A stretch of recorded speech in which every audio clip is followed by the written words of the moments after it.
Chairman منگو پی town حاجی نواز بروہی نے اہلیان منگو پی town کو سہولیات کی فراہمی کے لیے ہر دروازے کو کھٹکھٹانے کی جہاں کوششوں کا سلسلہ جاری رکھا ہوا ہے، آج بھی انہوں نے ڈاکٹر سیدہ شاہدہ رحمانی سے ملاقات کی۔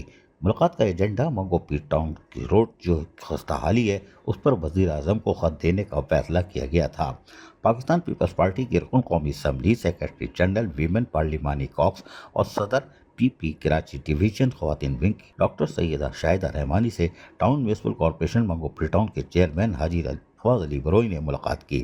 ملاقات میں منگو پی روڈ کی ناقص تعمیر، غیر معیاری مٹیریل اور مسلسل زب و حالی پر تفصیلی بریفنگ دی گئی۔ حاجی نواز بروہی نے ڈاکٹر شاہدہ رحمانی کو ایک تحریری خط پیش کیا جس میں Pakistan infrastructure development committee limited کے تحت بننے والی سڑک کے حوالے سے سخت موقف اختیار کرتے ہوئے ٹھیکیدار کے خلاف تحقیقات، جواب دہی اور سڑک کی اثر نو تعمیر کا مطالبہ کیا گیا۔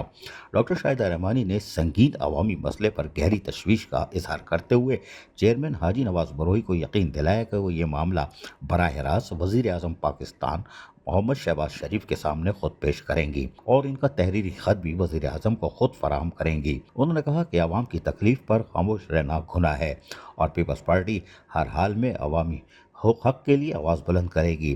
اس موقع پر دیگر اہم رہنما جہاں موجود تھے اس میں آصف موسیٰ رکن سندھ اسمبلی، افتخار شاہ سیکرٹری اطلاعات پاکستان پیپلز پارٹی کیماڑی، اختر لون صدر پاکستان پیپلز یوتھ آرگنائزیشن ضلع غربی، Arif Tanoori chairman U C 2، Syed Bilal Saeed Rehmani chairman U C 12، Gulshan Maymar. تمام رہنماؤں نے متفقہ طور پر اس بات پر زور دیا کہ منگو پیر جیسے پسماندہ علاقے کو نظر انداز کرنا سراسر ظلم اور زیادتی ہے۔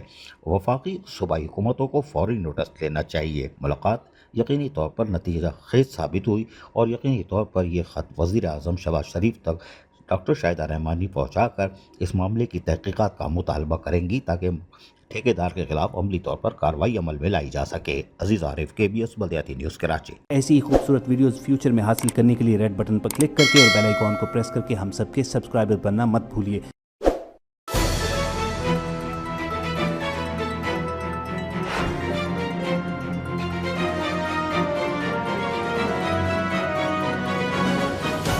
KBS بلدیاتی نیوز